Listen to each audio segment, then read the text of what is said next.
A partir de agora nós estamos sendo gravados, tá? Não era para mim estar aqui hoje, né? Por quê? Porque era para hoje ter uma reunião do trabalho lá na escola que eu trabalho, só que essa reunião foi cancelada, foi reagendada, então aqui estou e nós vamos dar continuidade à história da igreja, certo? Então, nós vamos agora falar da história da igreja da Idade Média. Onde que nós paramos na última aula?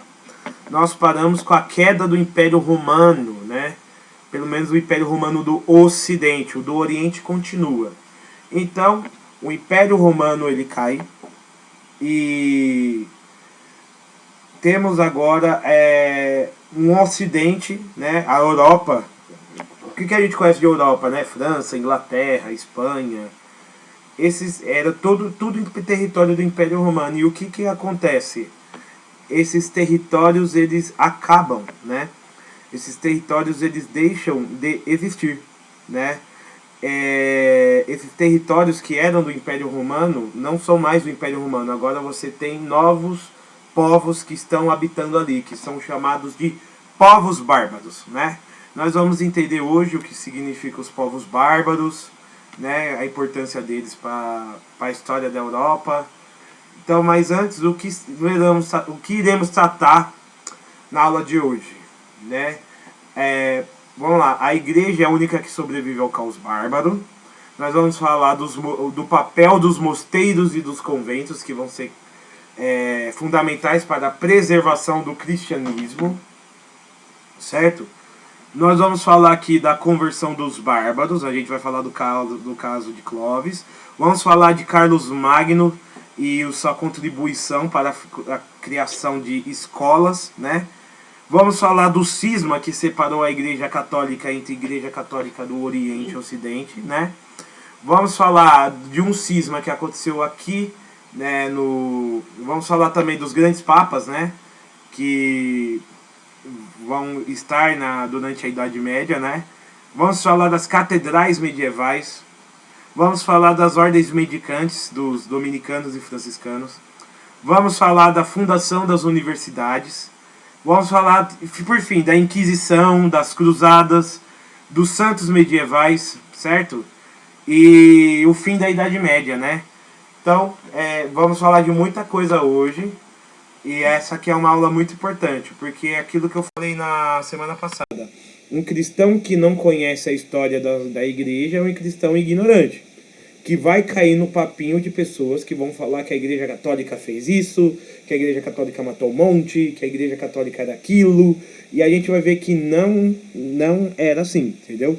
Que vamos aqui ver os fatos históricos, né? Eu, como professor de história, pesquisando, lendo muito, eu li pra caramba pra fazer essa aula.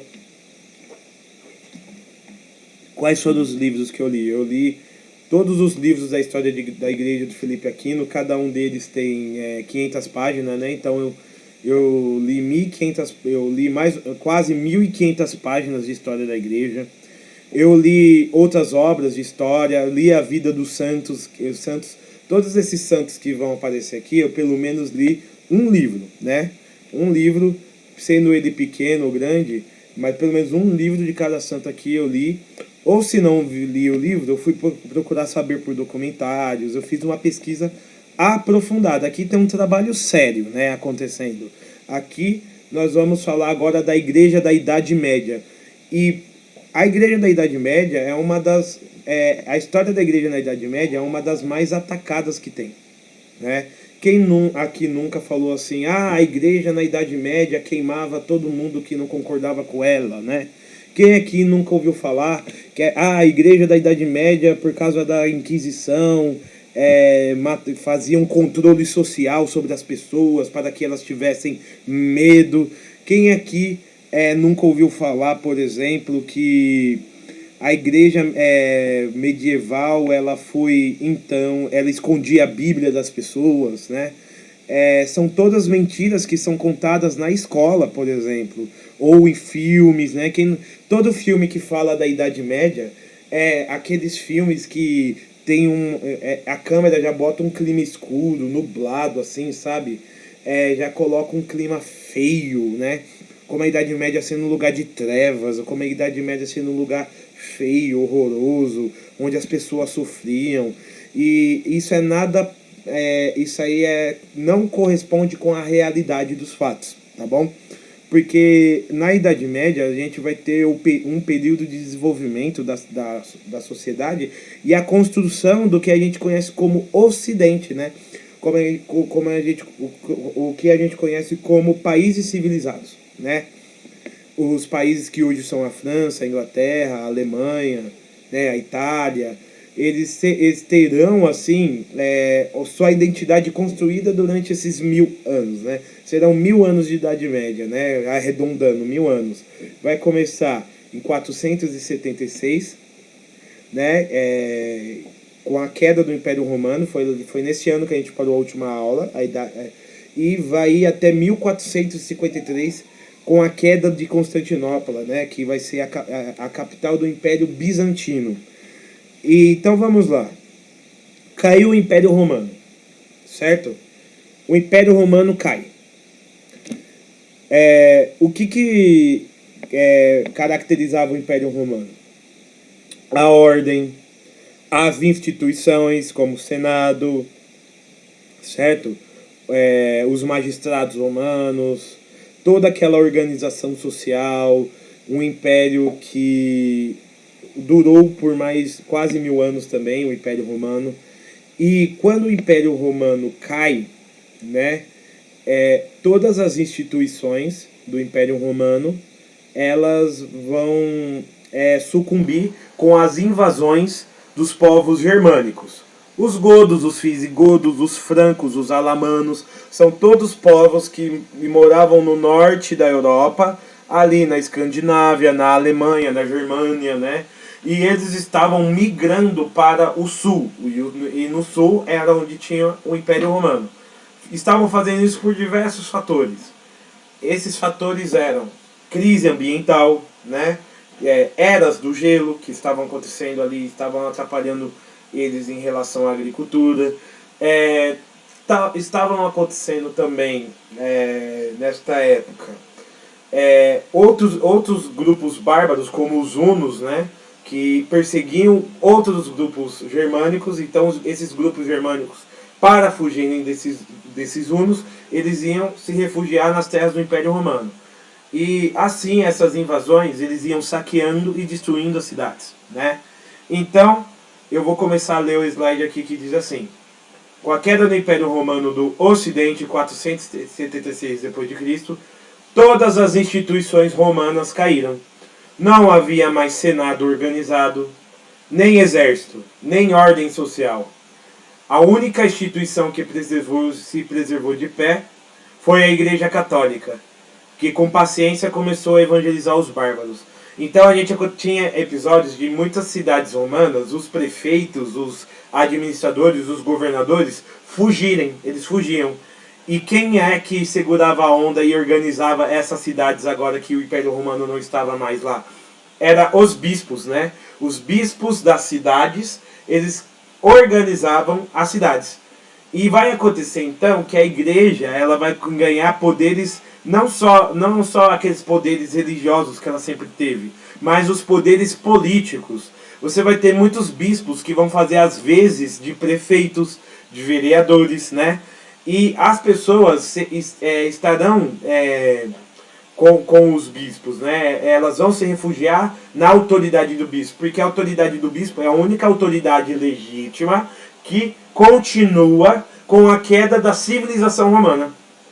Então, o bispo, ele é a continuidade, né, dessa civilização, né, romana. Ele ainda é aquele ar de ordem, né, aquele ar de autoridade. Muito bem. Né? Com o fim das grandes cidades urbanas, o povo acorreu à parte rural. Lá os donos das terras ofereciam terra e sustento em troca de trabalho. As terras eram herdadas hereditariamente. E quem fosse servo devia sua lealdade ao seu senhor. Esse regime ganhou o nome de feudalismo. O servo jurava lealdade ao Senhor, e o Senhor tinha que proteger, alimentar e dar segurança. Viver no feudo era seguro frente aos bárbaros que poderiam te matar fora daqueles muros. Então, o povão, a maioria das pessoas, foram até os bispos. Outros, né, foram para o campo. Por quê? Qual era a prática dos povos bárbaros? Invadir cidades, matar, saquear, e eles não estavam nem aí se era mulher, se era criança, se eram inocentes, certo? Eles não estavam nem aí, porque, já diz, eles eram povos bárbaros, e o costume deles era fazer isso. Eles eram politeístas, eles eram povos que não tinham fé cristã, alguns tinham uma fé cristã ariana, ou seja, uma fé cristã herética, e esses povos, eles iam destruindo as cidades, matando pessoas, saqueando, cometendo abusos, né, sexuais, e as pessoas com medo iam até um lugar, as pessoas com medo, elas iam para os campos, onde você tinha os grandes senhores de terra. E esses senhores de terra, eles então acolhiam essas pessoas em troca do seu trabalho. Então, esses senhores de terra, eles davam para essas pessoas um pedaço da sua própria terra de forma hereditária. Então, eu iria ser um servo, eu iria trabalhar para o meu senhor, mas em troca eu ganharia um pedacinho de terra que seria meu, enquanto eu fosse servo desse senhor. E assim inicia o feudalismo, né? Então, tudo que eu plantar na minha terra, eu vou dar, uma parte é do meu senhor e outra parte é minha e da minha família. E se eu morrer, o meu filho assume a minha terra em meu lugar. Certo?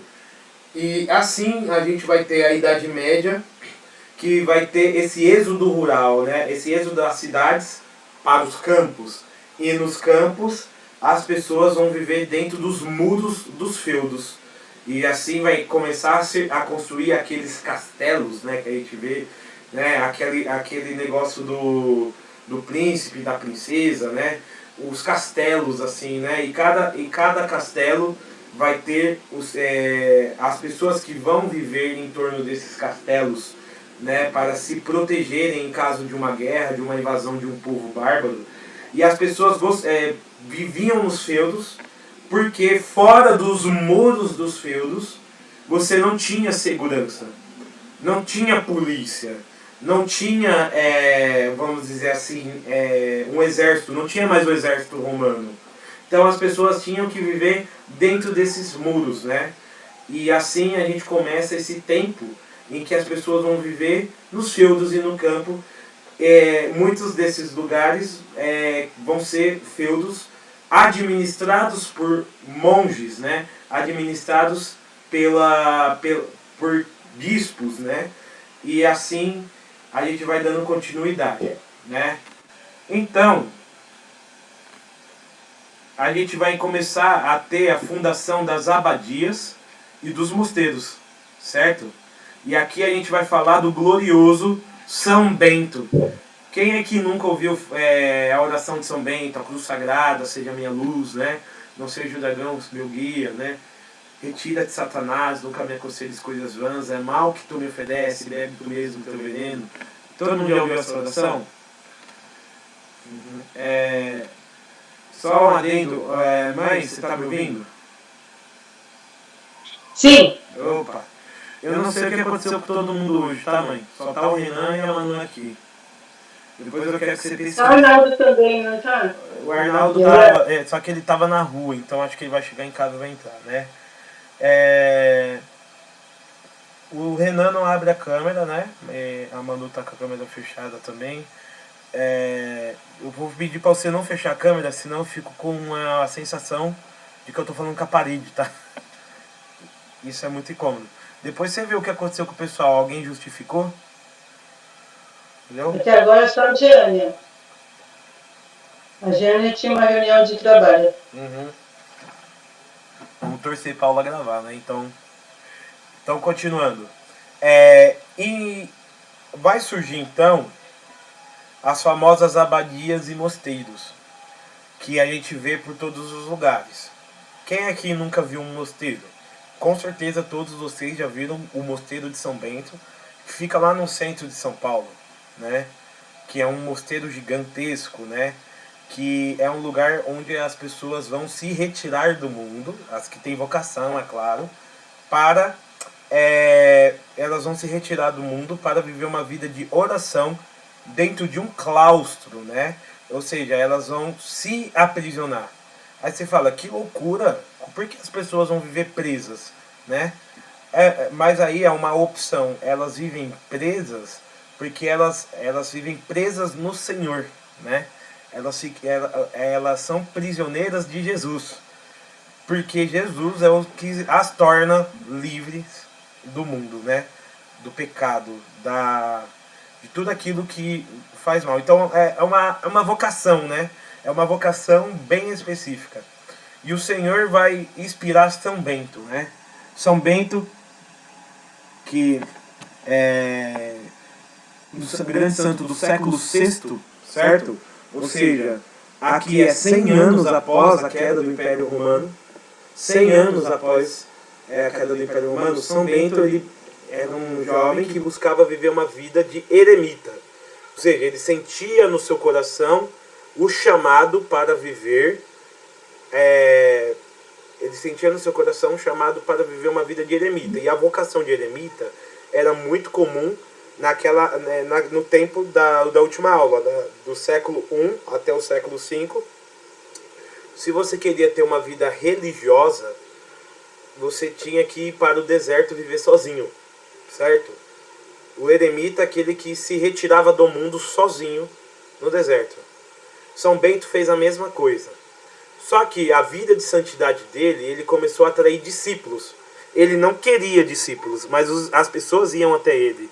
Porque ele era uma pessoa, por causa da sua vida de oração, Deus concedia a ele sabedoria, né? Ele operava milagres. Então você tinha as pessoas que queriam ser como São Bento, né? E iam viver próximos dele. Mas São Bento queria ser eremita, ele não queria ver pessoas, né? Ele queria ficar sozinho. Só que Deus mostrou para ele que, né, esses seguidores que estavam seguindo ele, por causa de um projeto que Deus tinha de ele fundar algo novo, pelo menos na Europa, né? Pelo menos na Europa, algo novo. E o que era esse algo novo? Vamos ler, ó. São Bento, ele viu que tinha muitos seguidores e congregou esses seguidores em um único lugar, onde pudesse viver a solidão, porém em comunidade. Então, o que é o mosteiro? É onde você vai viver uma vida de eremita, porém junto com outras pessoas. O mosteiro, ele tem uma regra. O pessoal fica junto o dia todo, mas o pessoal não fica lá papeando o dia todo, conversando o dia todo, não. Lá no mosteiro, a regra é de silêncio total. Tem momentos que você pode falar brevemente, certo? E tem momentos que você pode se dirigir ao superior, certo? E o superior permitir que você fale. Ou seja, no mosteiro você faz voto também de silêncio, certo? E só fala o que é necessário, se for necessário. Então, é um lugar onde as pessoas viviam solidão, porém, estavam em comunidade, certo? Então, este lugar era chamado mosteiro. E os monges que ali ficavam tinham como objetivo de vida se santificar de maneira mais perfeita, sobre a regra de São Bento. São Bento escreve uma regra, né, gente? E ele tem uma essência, né? A essência é ora et labora. O que os monges fazem, né? Traduzindo para o português: ora e trabalha. Orar e trabalhar. Então, os monges, além de orarem, estudarem, eles também trabalhavam, né? Eles não ficavam somente estudando. Por que eles tinham que trabalhar? Bom, para não morrer de fome. Porque como eles não podiam sair do mosteiro, o mosteiro ele tinha que ser, então, autossuficiente. Então tinha uma cisterna, né? Tinha a cozinha, tinha um monge que era responsável por fazer pão, né?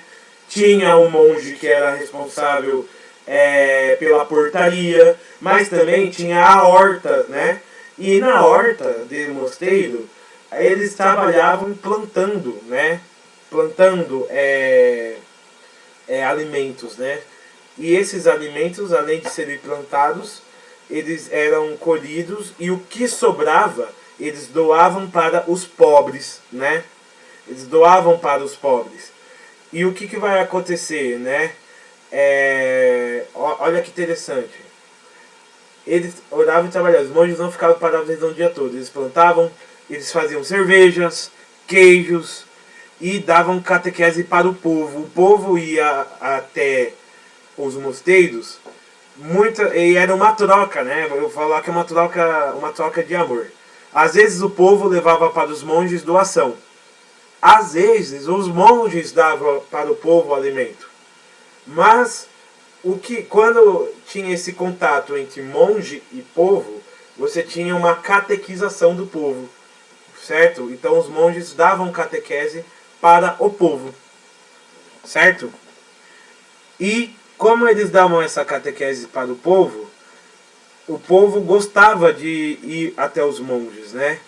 Então o povo vai começar a montar casas ao lado dos mosteiros. Então, em torno dos mosteiros você vai ter vilas se formando, vilas, né?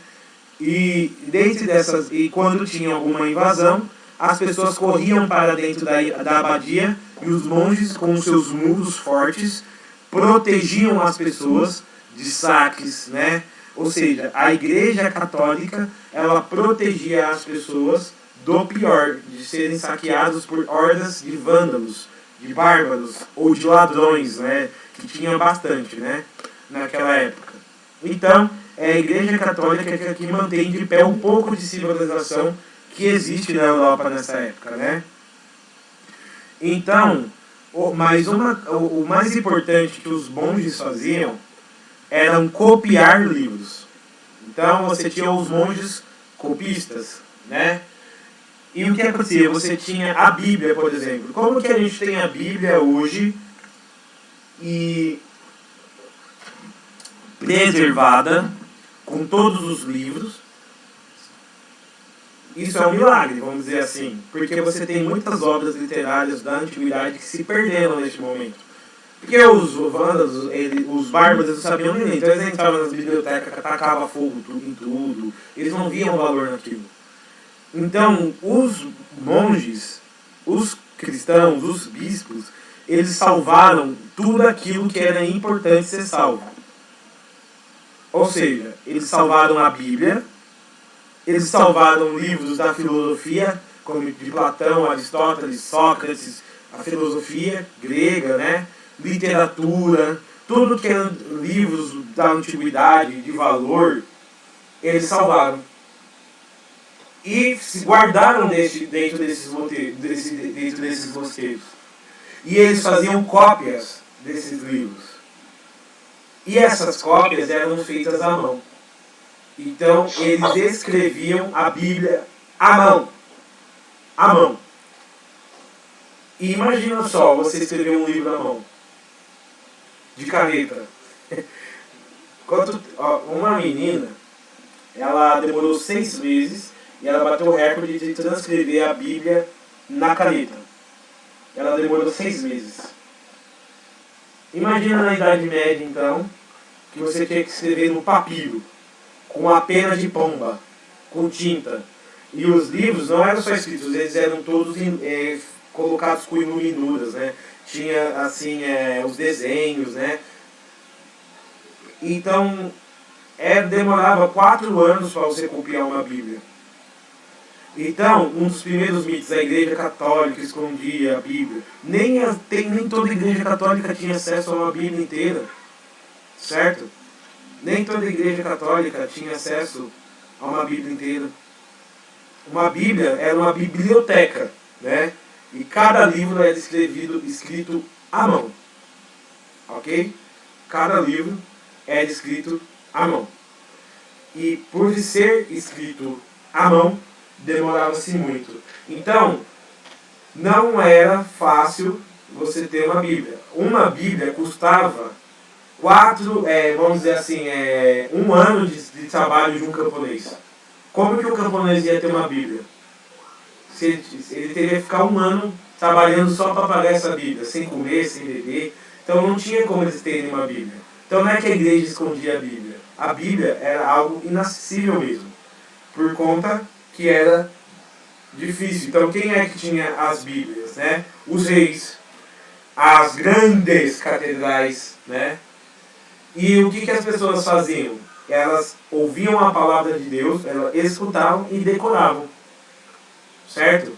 Santa Joana d'Arc, por exemplo, ela decorou grandes partes da Bíblia só de ir nas catedrais ouvir a missa. E ela decorava, né, as passagens. Então, porque você não tem acesso, né? Você não tem esse acesso. Bom, pessoal,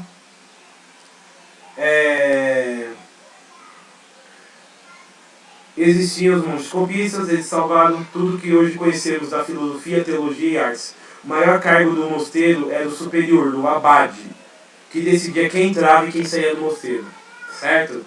Então São Bento também foi abade, ou seja, o chefe do mosteiro, da qual os outros monges deveriam cumprir obedientemente o que ele dizia. Vamos lá, alguma dúvida até agora? Vamos lá, outro fenômeno que acontecia era de as pessoas irem a esses mosteiros e construir suas casas ao redor deles. Por isso, se tornava um porto seguro em um mundo que estava em caos, como eu disse. Aqui, nós temos São Bento e a sua regra escrita, ora, et, labora, orar e trabalhar. A regra dele tem mais coisas. Porém, né, temos mais... essa é a essência, né? Ora, et, labora. Né? Pode falar? Uma pergunta. Somente no São Bento, somente esse mosteiro copiava a Bíblia ou tinha outros mosteiros, outras que faziam também a cópia da Bíblia? Sim, tinha sim. A gente tem aqui São Bento como precursor. Depois a gente vai ter a Ordem dos Agostinianos, que já existia, tá? Mas vai se amosteirar, né? Eles vão se tornar membros de mosteiro também. Logo após nós teremos os Cistercienses, né? Que vão ser uma reforma do mosteiro de São Bento. E aí a gente vai ter o glorioso São Bernardo de Claraval, que vai também estar nesse contexto, né? Depois as ordens mendicantes vão continuar, né? As ordens mendicantes são os franciscanos, os dominicanos e mais os grandes. Mendicantes? A gente vai descobrir o que é isso. Tô dando aula pra você e pro Renan, né? Então. Tô gostando. Vamos lá. Vamos ver o mosteiro então? Opa. Ô Renan, eu tô gostando também. Renan, vai dando sinal de vida aí, tá? O meu sonho é ver a cara do Renan. Tá? Um dia.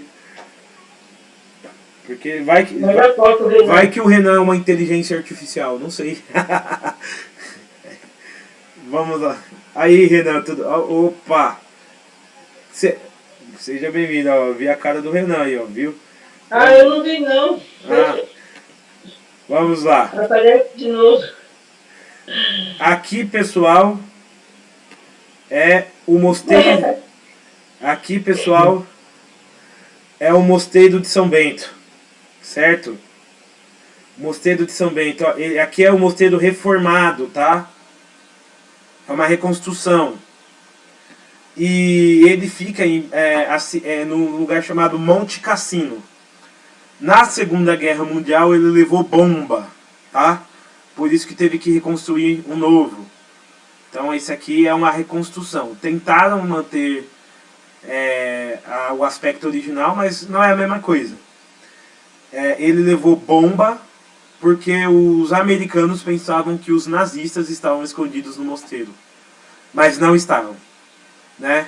Porque a Alemanha e a Itália tinham um acordo com a Santa Sé de não invadir mosteiros. Só que os americanos pensavam que os alemães estavam quebrando esse acordo e mandaram bomba no mosteiro de São Bento, né? E foi reconstruído depois.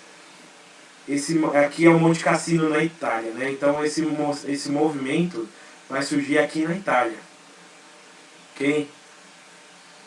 Vamos lá, vou mostrar outros mosteiros também. Olha onde que eles construíam o mosteiro. Na montanha mesmo. Olha aqui, ó. Qual é o objetivo? Oi? Esse mosteiro aqui, eu esqueci o nome dele. Também não vou pesquisar agora. Esse aqui, que está na praia, esse aqui é muito legal. Quando tem a cheia da maré, ele fica isolado do mundo, certo? E a praia fica... E a praia, ela... Como que posso dizer? Cerca o mosteiro. Aí quando tem a baixa da maré, dá para você ir andando até a praia, né? Porque fica só areia. Aí quando sobe a água, toda essa parte de areia fica alagada, né? Por que os monges eles fazem isso, pelo amor de Deus? Porque eles querem distância do mundo. Então, que você quer ir para uma abadia, você vai ficar num lugar afastado. Afastado. Eles não querem estar junto ao século, né? Eles não querem estar junto às pessoas. As pessoas que vão até eles. Aí você fala, o Mosteiro de São Bento. O Mosteiro de São Bento, ele era isoladíssimo. Só que as cidades, aqui em São Paulo, a cidade foi crescendo em torno dele, entendeu? Então as pessoas iam para perto desses mosteiros e começavam a construir as suas casas. Porque, em caso de guerra, de BO, era só ir para dentro dos muros e eles ficavam seguros. E também, os monges davam catequese para o povo. E as pessoas ficavam próximas. A presença de Deus para as pessoas eram os monges dos mosteiros. Vocês estão entendendo? E também dessas casinhas que ficavam ao entorno dos mosteiros, iniciava-se o que a gente chama de os feudos dos monges. Então você tinha senhores feudais que eram monges, né? O abade, ele era um senhor feudal também. Então ele tinha um poder político, não só espiritual, político também. E também as vocações saíam desses lugares. E você chegava, quero ser monge, o abade falava, tem certeza? Tenho. Então continuava se o abade te aceitasse, você já colocava o hábito e entrava para ser monge. Fazia os votos temporários, depois os votos perpétuos de castidade, pobreza e obediência. Certo? Opa! Vamos lá. Então, olha outros monges aqui, outros mosteiros. Sempre na costa de uma montanha. Olha isso aqui, a beira-mar. E eles são feitos na rocha, né? E vamos pensar que esses mosteiros aqui, eles sobreviveram a terremoto, sobreviveram a maremoto. Os monges, eles eram hábeis construtores. E outra coisa, não tinha pedreiro não. Os monges, pedra por pedra, iam subindo a edificação. Ora et labora mesmo, ora e trabalha mesmo, tijolo por tijolo. E a providência de Deus fazia com que reis, princesas, príncipes, duques mandassem dinheiro para que eles conseguissem, né? Porque os monges, eles não têm dinheiro, eles vivem da providência. E a providência era generosa com esses monges, tá bom? E vamos dar continuidade. É um mergulho na história, né, gente? Mergulho na história. E esse esforço dos monges, a gente vai entrar aqui na questão de que a igreja vai converter os bárbaros, certo? Os bárbaros, eu falei tão mal deles aqui no começo da aula, né? Que eles destruíram civilização, blá, blá, blá, blá. A igreja não vai julgar eles, vai julgar o pecado deles, mas eles são pessoas. E a igreja acredita que todo ser humano é filho de Deus. Portanto, olha só, a igreja vai converter os bárbaros, certo? A igreja, ela vai trabalhar pacientemente para converter os povos bárbaros. Vai ser um trabalho de 7 séculos de evangelização, que vai dar muitos frutos. Olha só, a igreja convertia os povos, convertendo seus reis, pois naquela época a religião do rei era a religião do povo. Então tinha aquela coisa, se o rei se convertesse, o povo todo tinha que se converter, certo? E você tinha vários reis bárbaros, e houve vários casos de conversão, mas o mais eminente foi do rei franco Clovis. Olha só, pessoal, agora a gente vai ver como que vai surgir o primeiro reino cristão após o fim do Império Romano. E aqui nós temos o rei Clovis, né? Ele é o rei dos francos, e aqui é ele sendo batizado, né? Ele está sendo batizado, o primeiro rei batizado. E olha como que era o batismo. A pessoa ficava, como veio ao mundo, dentro da pia batismal, e tome água, né? E era assim que acontecia. Então, como que vai acontecer a conversão dos Clovis? Olha só, nós temos aqui Clovis, né? Ele tinha uma esposa chamada Clotilde, certo? E ela era cristã e ele era pagão. Clotilde vai, durante uma batalha que Clovis estava passando, ele vai ter dificuldades para vencer essa batalha. E vai recorrer ao Deus da sua esposa, Clotilde.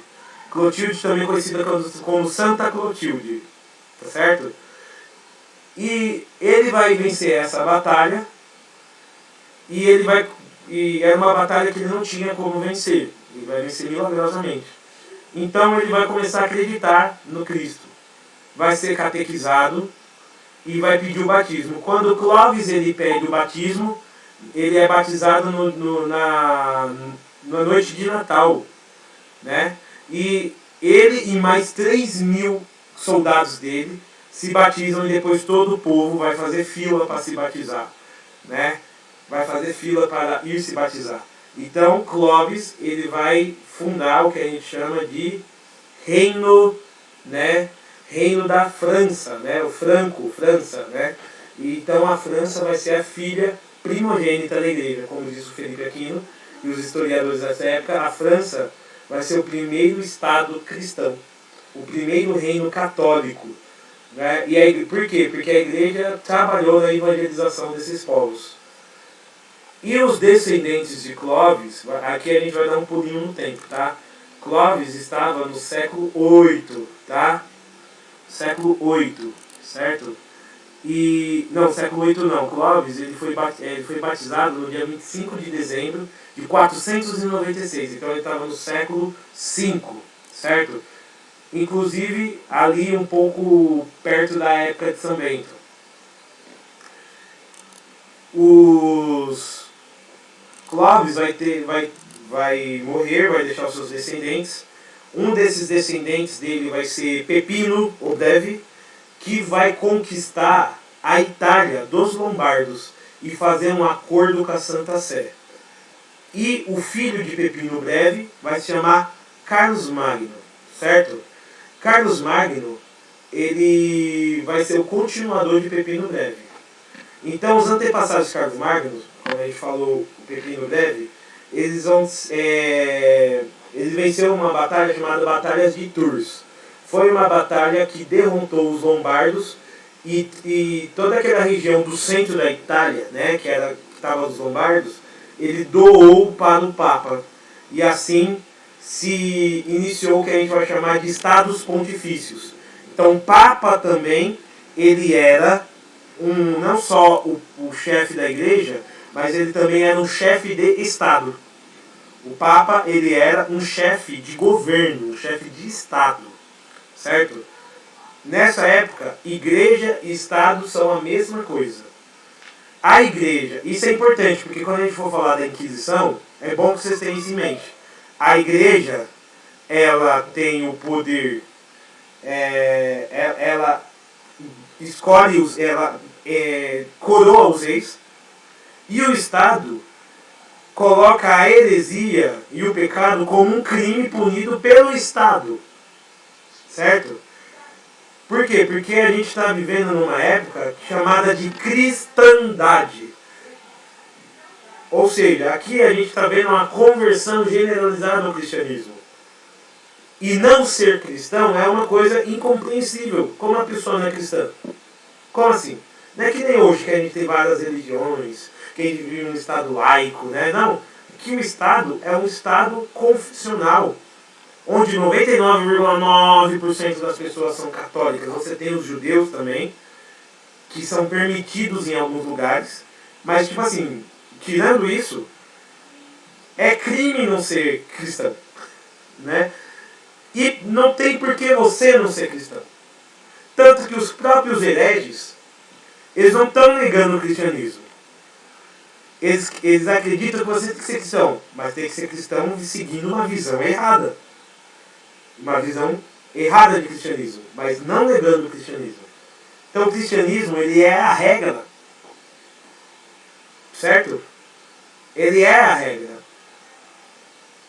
Então, como Carlos Magno venceu vários inimigos, certo? E também conquistou vários povos pagãos, e com essa conquista teve o batismo e a conversão desses povos, o Papa vai conceder a ele o título de Sacro Imperador Romano Germânico. Ou seja, qual era a visão do Papa da época? Que nós estamos no século VIII para o século IX. Carlos Magno, você conquistou antigos territórios do Império Romano. Quer dizer que o Império Romano voltou a viver e você é o imperador. E o Papa vai colocar a coroa de imperador e dizer que ele é o imperador de toda a Terra. Certo? E olha que interessante, Carlos Magno, ele vai ser o imperador cristão. E tudo que a gente conhece como Europa tem a assinatura do Carlos Magno. Por que Magno? Carlos Magno quer dizer que ele é o Carlos grande. Magno é grande, ele era o grande, né? Então, após a vitória dos seus antepassados, né? Ele une a Europa Ocidental em um império. Seu objetivo era retornar o outrora falido Império Romano. Então, eles achavam que o Império Romano tinha voltado e que o imperador é Carlos Magno, entendeu? Foi o grande Carlos Magno que, com a ajuda dos papas da época, ele viveu muito tempo, né? Ele governou, que não é o tempo dele de vida não, é o tempo dele de governo. Ele governou de 771 a 814. Daí, mais de 45 anos de governo. Sabe o que é você governar 45 anos na Idade Média? Muita coisa, né? Então, com a ajuda dos papas da época, ele introduziu em cada diocese, em cada bispado, uma escola. Então, Carlos Magno, ele atuou na educação do povo. E assim começa uma época que a gente chama de Renascimento Carolíngio, né? Carolíngio quer dizer Carlos, né? Carlos, né? O Renascimento Carolíngio, que foi o renascimento justamente da educação para as pessoas. E quem era responsável por educar as pessoas, tanto ricos como pobres? Os bispos, os párocos. Então a igreja não era apenas um lugar para rezar, era um lugar para você ser ensinado. Só as coisas da igreja? Não, você era ensinado gramática, retórica. Então o padre, ele também era um professor. E os bispos, eles eram os educadores da diocese. Então olha que coisa, né? O bispo, ele tinha, às vezes, em alguns lugares, ele também era o prefeito e também o chefe da educação. Tá tudo misturado, Estado, igreja, Estado, tudo junto, misturado. Ou seja, naquela época, por exemplo, não matarás, o mandamento da igreja. Se você matar alguém, você se confessa e é perdoado.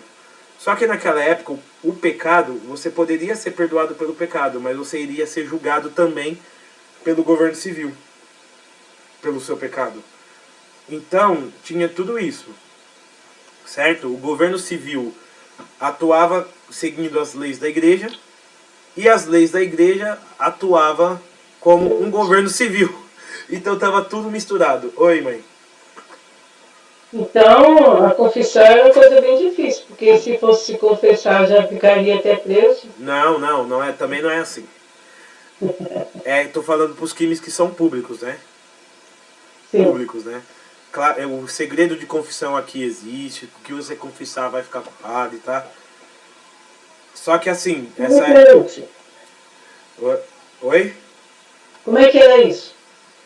Não, a mesma coisa que hoje, você se confessa, o padre fica. Ele não tem. Se ele falar, ele perde o jeito dele, o sacerdócio dele, né? Então. Bom, pessoal, o que nós temos aqui, o grande Carlos Magno, ele ajudou muito na educação do povo, né? Aqui,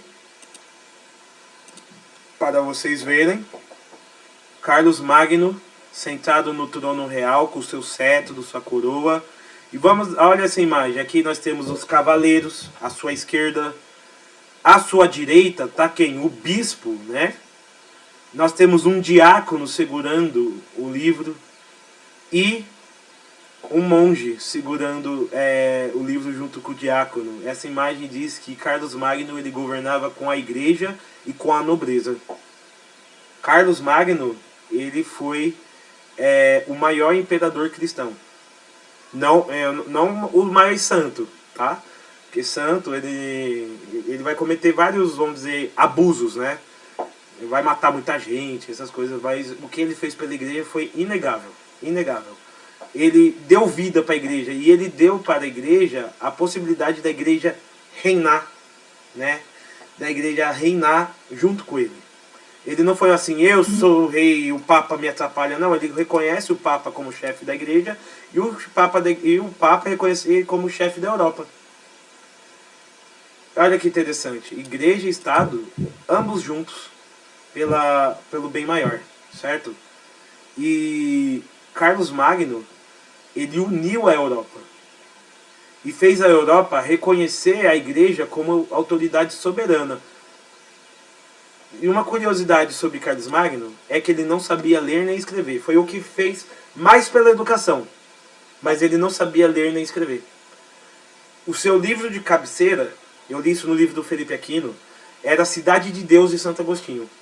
E ele tentava ao máximo transformar a Europa no reino de Deus na Terra.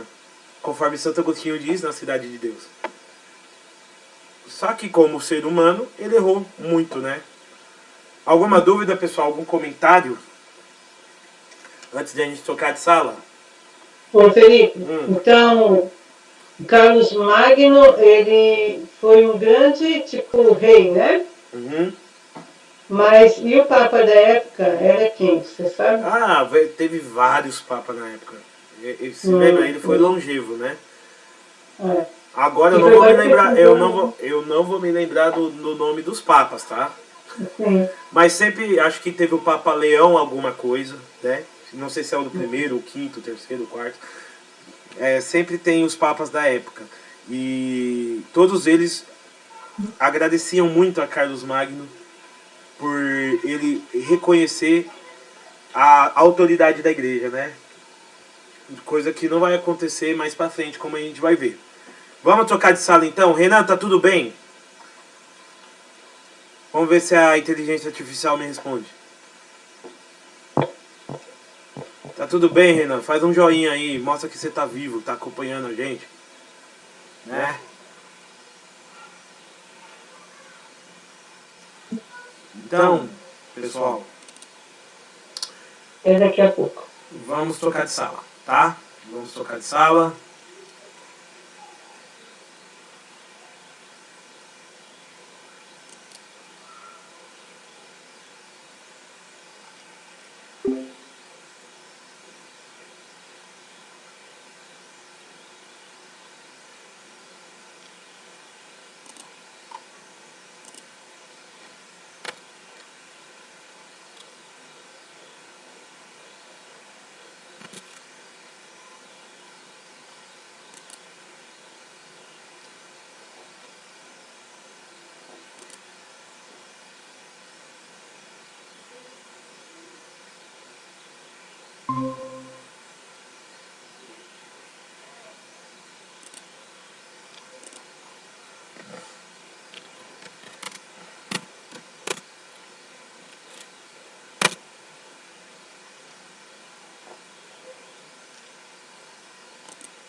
É isso aí, né?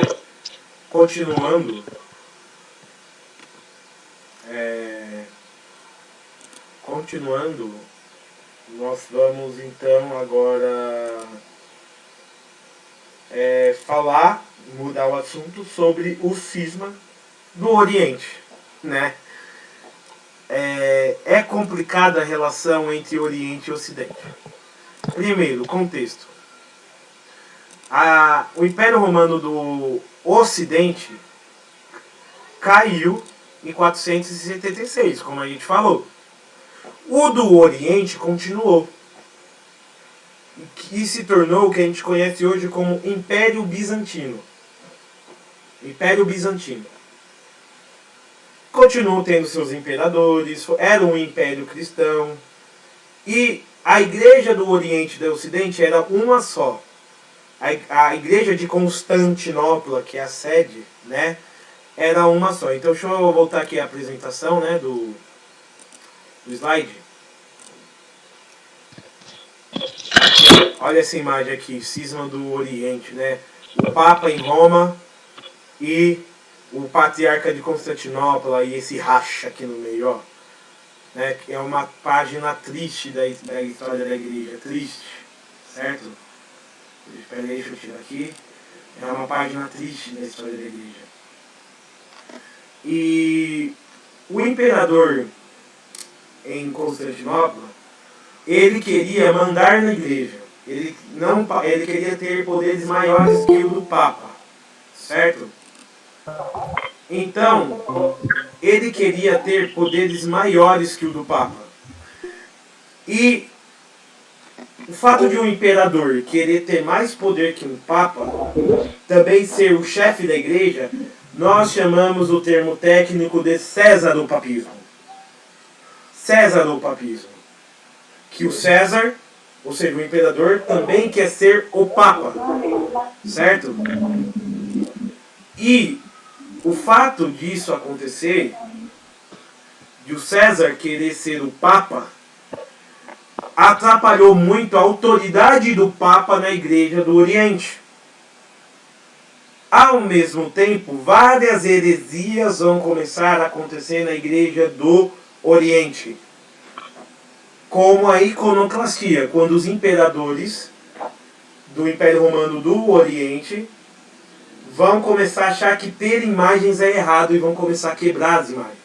Vai ser uma briga do caramba. Então você vai ter patriarcas de Constantinopla, que seria mais ou menos o arcebispo, o chefe da igreja de Constantinopla, aceitando heresias e Roma condenando. Nós teremos a própria questão do Césaropapismo, de parte da igreja de Constantinopla querendo ter uma igreja nacional, vamos dizer, uma igreja oriental. Por quê? Tem coisas que não se comunicam, né? Tem muitas diferenças. Então a gente vai falar um pouco agora dessas diferenças. Ó, a cisão se deu por razões religiosas e políticas. Vamos falar um pouco sobre isso. A sede da nossa igreja ocidental é em Roma, fundadas pelos apóstolos Pedro e Paulo. Fala, mãe. Mas eles não tinham que obedecer ao Papa? Eles não eram a mesma igreja? Tinha, mas eis a questão. Eis a questão. Eis a questão. Eles tinham que reconhecer o Papa como sumo pontífice. Porém, eles estavam numa soberba. Eles achavam, o pessoal de Constantinopla, por se continuar um império, Constantinopla era muito rica, eles eram cultos, né, gregos, né, falavam-se grego. Eles olhavam assim para Roma, esses bárbaros aí, né, esses Nossa, a igreja de Roma já foi melhor, hein? Tem um povinho aí agora, né? Tipo, eles tinham essa visão superior, que nós somos, ó, superiores, entendeu? E essa visão vai querer com que eles não aceitem mais a autoridade de Roma. Não entendi. Então vamos falar um pouquinho sobre isso, vamos aprofundar. Então a sede da igreja de Roma é Pedro e Paulo, certo? Agora quem fundou Constantinopla, né?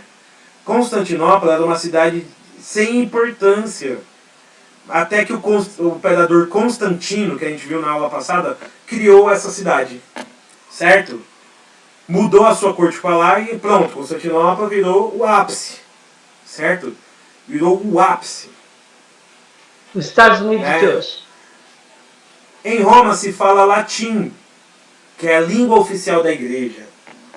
Em Constantinopla, aos poucos eles foram trocando o latim pelo grego. A igreja de origem grega tinha a mesma doutrina que a nossa.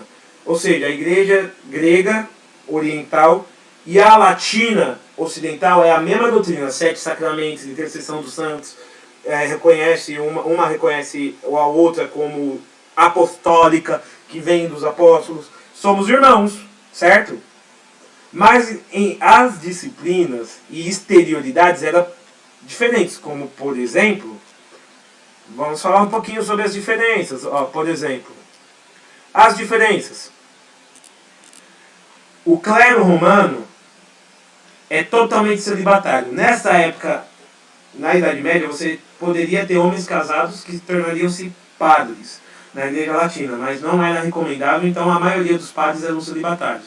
Agora, no clero oriental, pode optar casar ou celibato, ou seja, um homem casado pode se tornar padre ou um homem celibatário pode se tornar padre. Então, padres casados é uma realidade da Igreja Oriental, tá bom? A Eucaristia no rito romano é celebrada com pão ázimo, sem fermento. Já viu que a nossa hóstia ela não tem ela é fininha, né? Uhum. A Eucaristia no rito, na Divina Liturgia, lá eles não chamam missa, né? É Divina Liturgia. É celebrada com pão fermentado, então é um pão com fermento mesmo. E tem um significado até que bonito, que é o fermento é a caridade de Cristo que cresce, né? Então tem esse sentido. A língua romana é latina, em Constantinopla é o grego. Então você tem a questão religiosa também, que na questão da filioque. É uma questão doutrinária complicadíssima. O Espírito Santo, que procede do Pai e do Filho, para os latinos, né? No credo foi colocada o Papa adicionou a palavra filioque, dizendo que o Espírito Santo ele procede do Pai e do Filho. Para os gregos, o Espírito Santo procede somente do Pai. Mas por que os latinos colocou que o Espírito Santo procede do Pai e do Filho?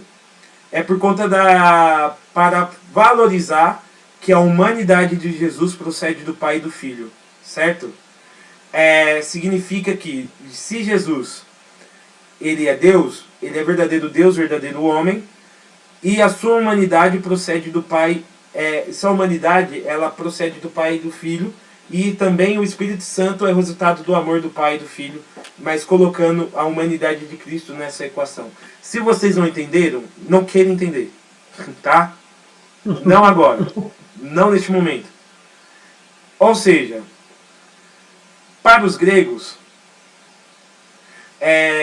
o Espírito Santo, ele procede... Eu posso estar errando, tá? E se eu errar aqui, tudo bem, tá? Para os gregos, tem um vídeo do Padre Paulo Ricardo explicando essa questão, né? O Espírito Santo procede do Pai para o Filho, né? Então, essa questão complicada gerou debates teológicos muito acirrados. A questão é que os latinos querem valorizar a humanidade de Cristo e os gregos gostam de valorizar mais a Trindade quanto uma realidade mais espiritual. Eu sei que isso é uma besteira, isso não é motivo para separar uma igreja. Só que o cardeal de Constantinopla, né, Miguel Celulário, ele manda Roma se converter. E Roma manda ele se converter. Acontece o seguinte, né? Um vai excomungar o outro. Cardeal de o patriarca de Constantinopla vai excomungar o Papa, e o Papa vai excomungar o cardeal de Constantinopla, e rachou a igreja. 1054, desde então, nós temos a Igreja Católica Apostólica Romana e a Igreja Ortodoxa, e foi uma separação. E qual é o sonho da igreja? O que os papas estão fazendo hoje? Estão buscando o que? Voltar à comunhão, mas para isso, para voltar à comunhão, o pessoal aqui grego, né, eles vão ter que reconhecer o Papa como sumo pontífice. Será que eles conseguem? Algumas igrejas conseguiram fazer isso. São chamadas igrejas católicas de rito oriental. Ô Felipe, em que ano se deu mais ou menos essa excomunhão de um com o outro? 1054 depois de Cristo, né? 1054. Então, somos igrejas irmãs, certo? Mas olha aqui, ó. Nós temos aqui um padre, como se veste um padre romano, e um padre romano na época que estamos estudando, medieval. Ele se vestia assim. E aqui nós temos o padre ortodoxo. Olha como eles são mais espalhafatosos, vamos dizer. Eles são muito mais estéticos, muito mais coloridos, né? Aqui a Eucaristia, ó, parece um bolo, né? Um pão fermentado, né? E aqui é como aqui embaixo, onde está o meu mouse. Pera aí, ó, o meu mouse aqui, ó.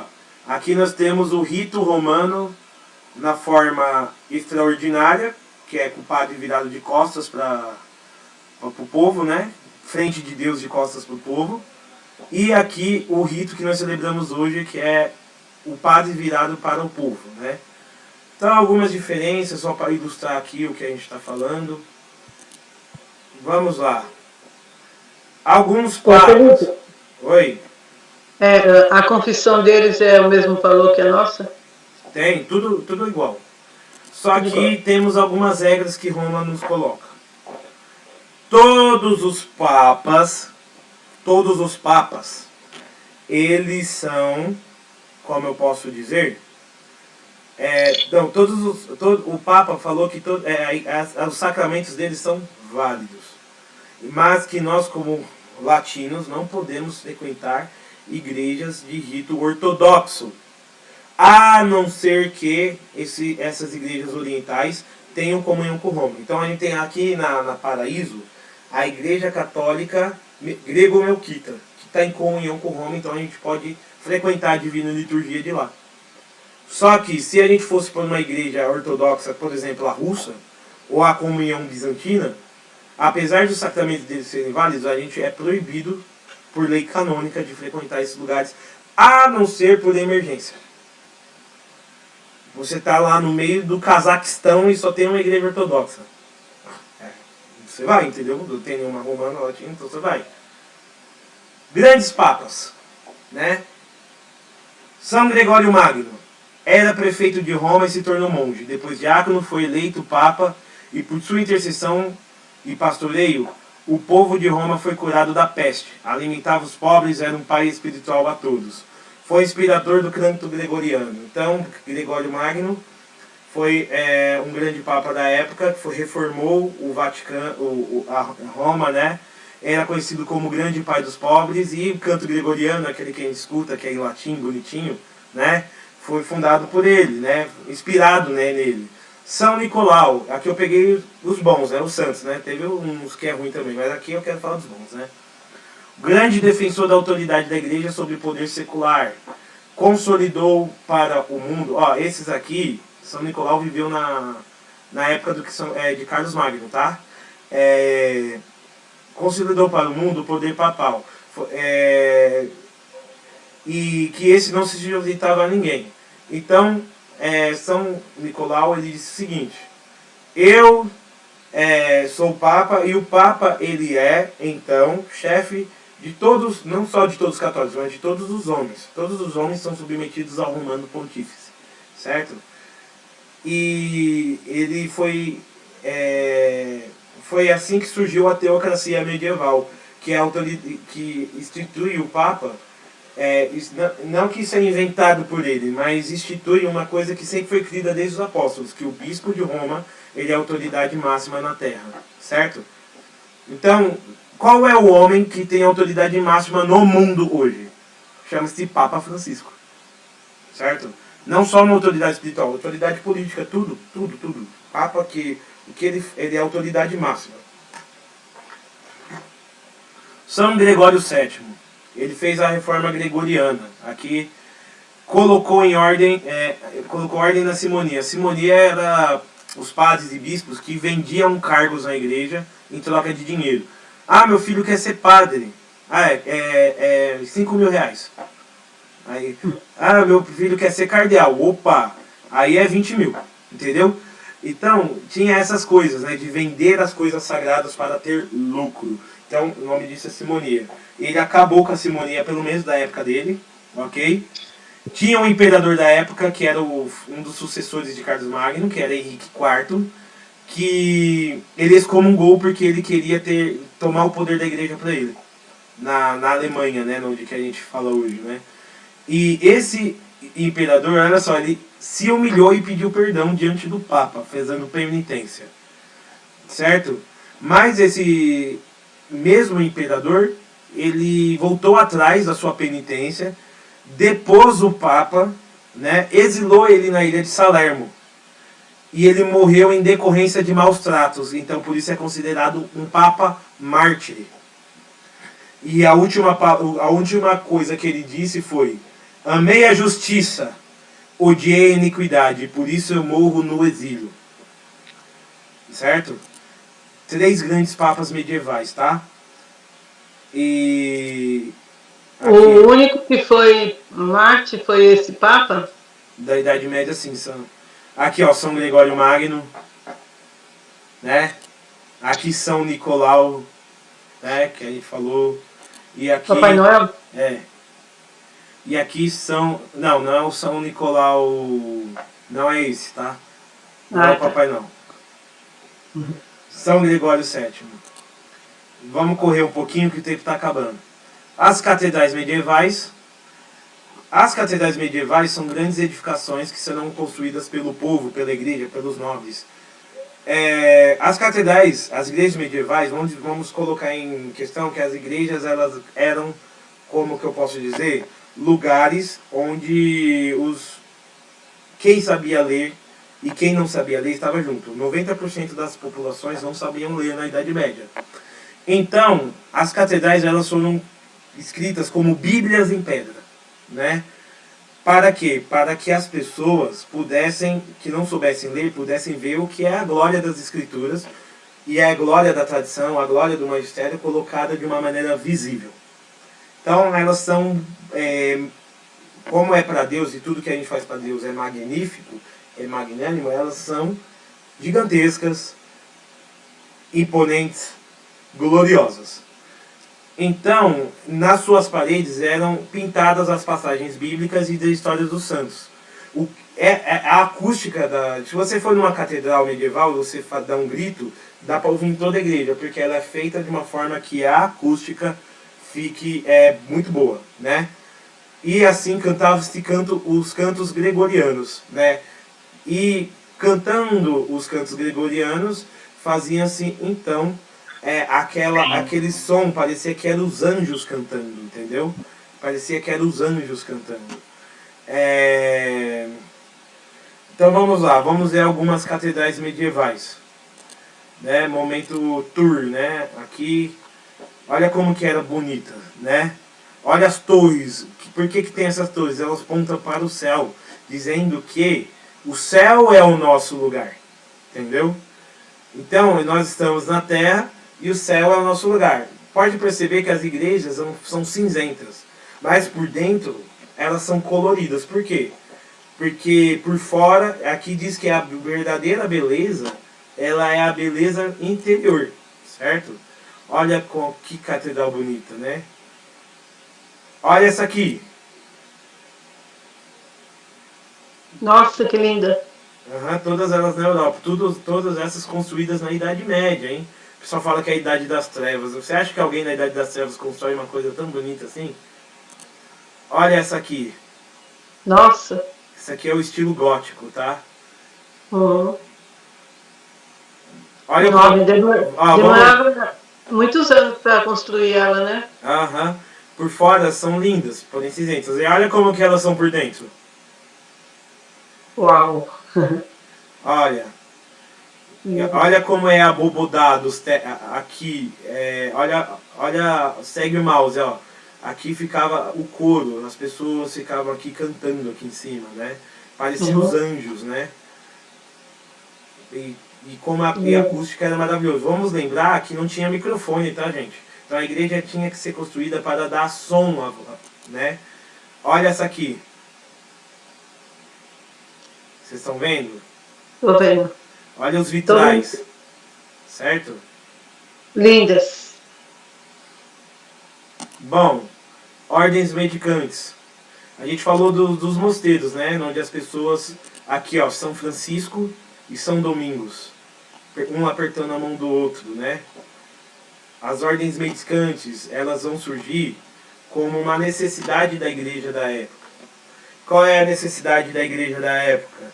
A necessidade da igreja da época é justamente levar o evangelho aos mais pobres e combater as heresias.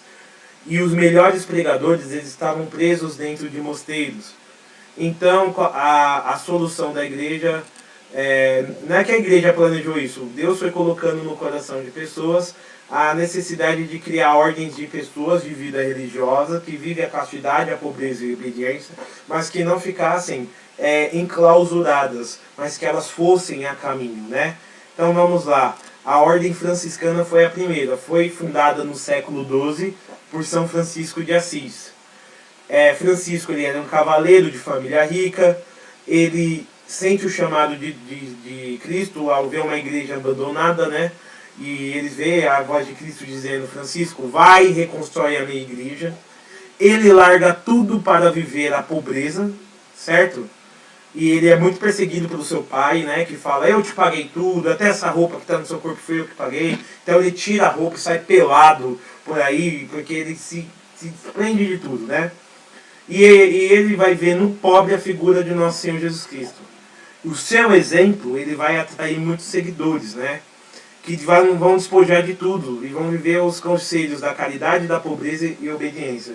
Francisco, ele vai ser... ele vai ganhar de Inocêncio III a autorização da sua ordem, né? E Inocêncio III teve muita oposição. Você vai aprovar, esses caras é doido, né? Inocêncio III vai dizer: se eu não dar essa autorização para Francisco, significa que é impossível você viver o evangelho na raiz, né? Então ele deixa São Francisco, né? Aqui é uma imagem, né? Essa imagem aqui que aparece nos grupos de WhatsApp escrito: que seu dia seja abençoado com São Francisco, né? Não, São Francisco era muito mais do que o patrono dos animais. Ele foi um grande combatente das heresias da época, né? São Francisco, ele foi um grande santo, né? A ordem dos dominicanos, dominicanes. Esse aqui significa os cães do Senhor, certo? Conhecida como a ordem dos pregadores, fundadas por São Domingos, que tinha o objetivo de converter os hereges e pregar para o povo, né? Principalmente os mais pobres. Eles eram intelectuais, porém humildes, servos de Deus, o qual viviam a pobreza total e mendigavam para ajudar a alimentar os pobres e viajarem para pregar.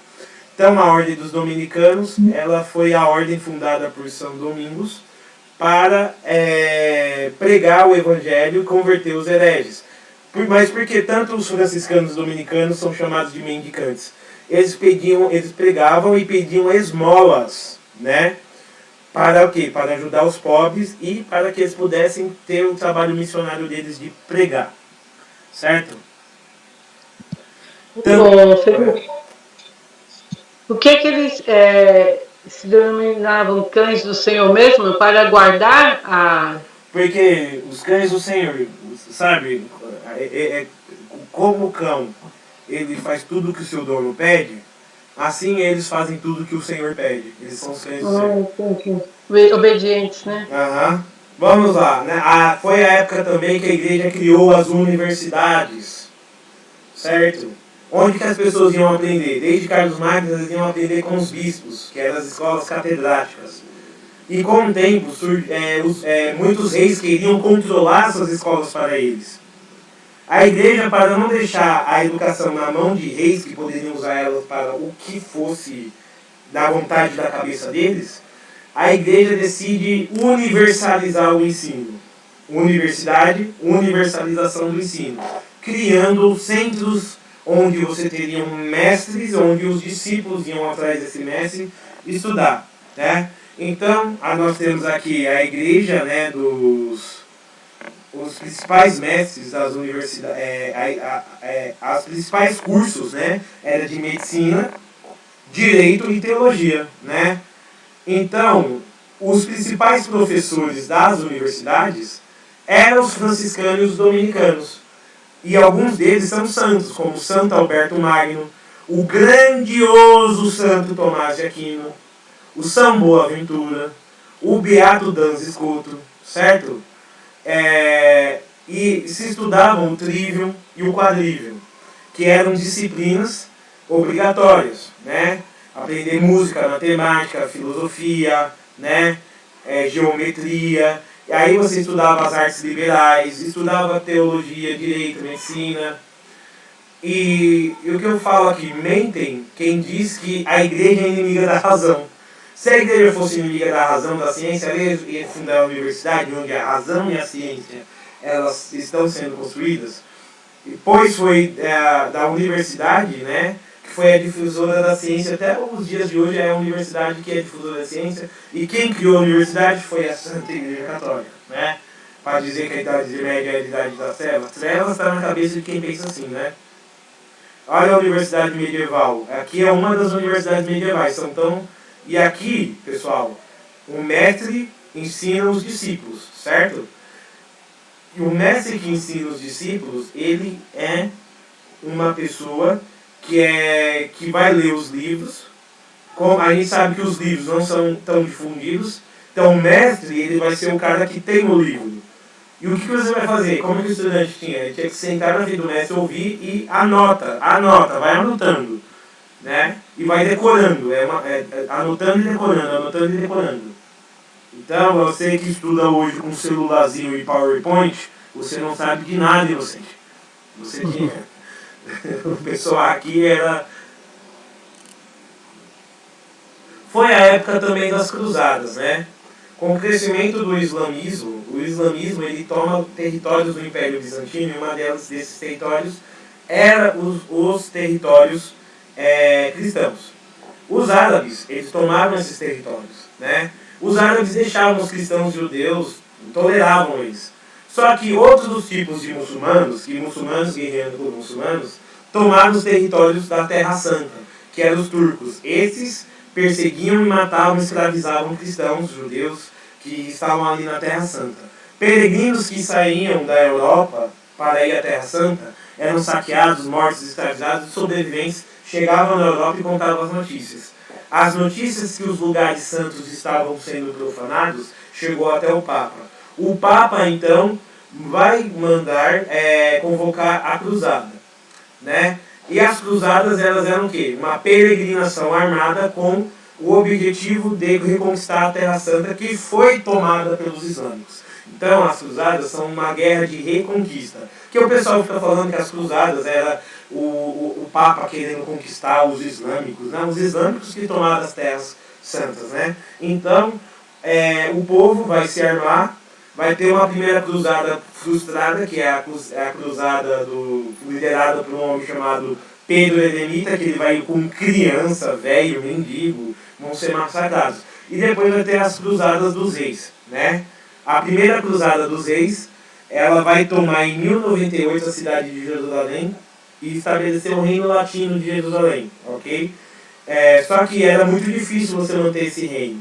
A segunda cruzada, metade dos territórios que foram conquistados na primeira cruzada foram então tomados pelos islâmicos na terceira cruzada. Saladino finalmente toma a cidade de Jerusalém e faz um acordo com os cristãos, colocando, né, a peregrinação à Terra Santa como algo, né, que os cristãos poderiam fazer, tolerando de novo os cristãos. Mas desde então, os cristãos perderam a Terra Santa e até hoje os únicos que podem ir para a Terra Santa são os que podem ter igreja na Terra Santa são os franciscanos, né? Pessoal, as cruzadas, elas tinham uma mentalidade medieval, certo? Ir à Terra Santa e conquistar a Igreja de Cristo, mesmo que isso significasse você ir para a guerra e matar, era algo normal. Por quê? Na época, imperava o ideal do cavaleiro e do monge, né? A igreja dava indulgências plenárias a quem fosse para a batalha em nome de Deus. E se você morresse numa cruzada, você teria uma indulgência plenária. E é claro que muitas pessoas foram para as cruzadas e morreram. Outras conseguiram muito êxito. Teve abusos, certo? Mas os abusos teve dos dois lados. Os islâmicos mataram muitos cristãos e os cristãos mataram muitos islâmicos num contexto de guerra. Na época estava tudo certo na mentalidade da época. Mas as cruzadas não foram um movimento de tomar territórios, mas sim de reconquistar territórios. Durante as cruzadas surgiram, né, aqui algumas imagens sobre as cruzadas. Deixa eu diminuir um pouco aqui para aparecer para vocês. O ideal de cruzada, de você ser um cavaleiro do Senhor, né? Então os reis, o rei que não fosse para a cruzada, ele não era um rei cristão. O cristão, ele não é um frouxo. Certo? Então, tomaram a Terra Santa, então nós devemos reconquistar a Terra Santa. Aqui onde está no mouse, mostra a conquista de Jerusalém na primeira cruzada, né? E olha como os reis eles celebram, né? Aqui os árabes mortos, né? Os turcos, né? Aqui mortos em Jerusalém na mão dos cristãos. Olha aqui a cruz que era colocada nos cavalos, né? Os cavaleiros, né? E também aqui as ordens, né? Onde você tinha ordens, onde você tinha monges que também eram ao mesmo tempo monges e cavaleiros, a ordem dos templários, né? E assim as cruzadas aconteceram, ok? E que pena que não conseguimos tomar Jerusalém para a cristandade. Hoje Jerusalém está na mão dos islâmicos e dos judeus, né? Dos judeus e dos islâmicos. E até hoje, na Terra Santa, os cristãos são perseguidos. A terra onde Jesus nasceu é a terra onde os cristãos são mais perseguidos. Isso é interessante, né? As cruzadas tentaram mudar isso, mas como você tinha muitos... Mas que ano que era, que mais ou menos... Qual ano que deu uma paradinha nas cruzadas e que ficou para sempre lá a terra? Isso, teve 8 cruzadas. Uma foi bem sucedida e 7 foram um fracasso. Foram um fracasso por quê? Porque os reis eram muito ambiciosos. Então, em vez de eles irem tomar Jerusalém, eles ficavam se desviando, né? Fazendo paradas, né? Querendo buscar ouro, né? Então, tudo isso atrapalhou as cruzadas porque eles não foram fiéis àquilo que o Papa pediu. Certo? E olha só. Santa Joana d'Arc participou da cruzada? Não, outro contexto. Não. As cruzadas elas foram do século XI até o século XIV. Tá? Foram 2 séculos de cruzadas. E a Inquisição, hein, seu católico?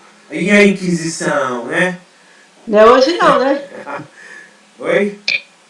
As Inquisições não vai falar sobre hoje não, né? Oxe, é tudo hoje. Ah, não vai mais tempo explicar a Inquisição? Não, a gente pode rapidamente, porque a gente está com a Idade Média, né? Uhum. Então, pessoal, a Inquisição, ela muito... Vamos fazer o seguinte, né, gente? Vou pular a Inquisição. Uma aula só sobre ela, né? Isso, vou pular a Inquisição, que a gente vai ter uma aula só sobre ela. Tá bom? Pode até ser a próxima, tá? Pode ser até a próxima. Vamos falar então de alguns santos medievais famosos, certo?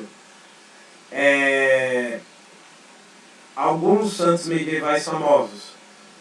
Teve rei santo na Idade Média. São Luís IX, rei da França, conhecido como o Rei Santo, né? Ele, um grande defensor da igreja, ajudava os pobres, né?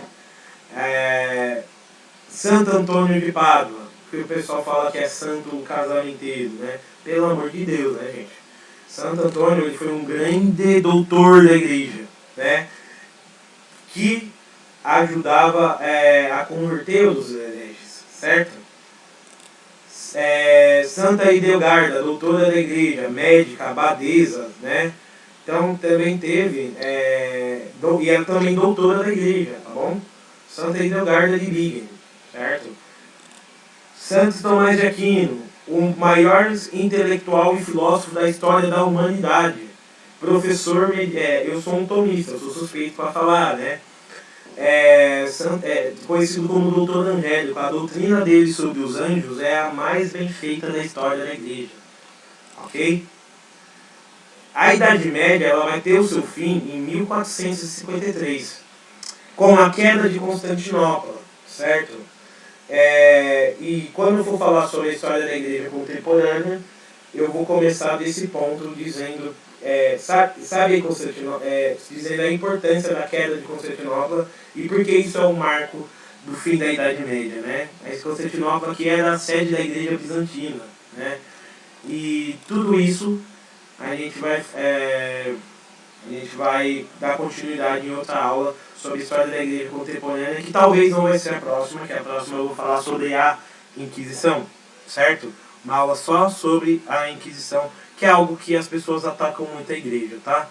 Na próxima aula também eu posso dar uma pincelada mais detalhadamente nas cruzadas, mas eu teria que preparar um texto sobre a Inquisição. Você tem, mãe, um texto sobre a Inquisição? Eu tenho um texto antigo, posso te mandar. Então, por favor, porque eu não vou ter tempo de preparar um material. Então, a próxima aula a gente vai falar sobre a Inquisição, ok? E é isso aí, né? Eu vou aqui interromper a gravação.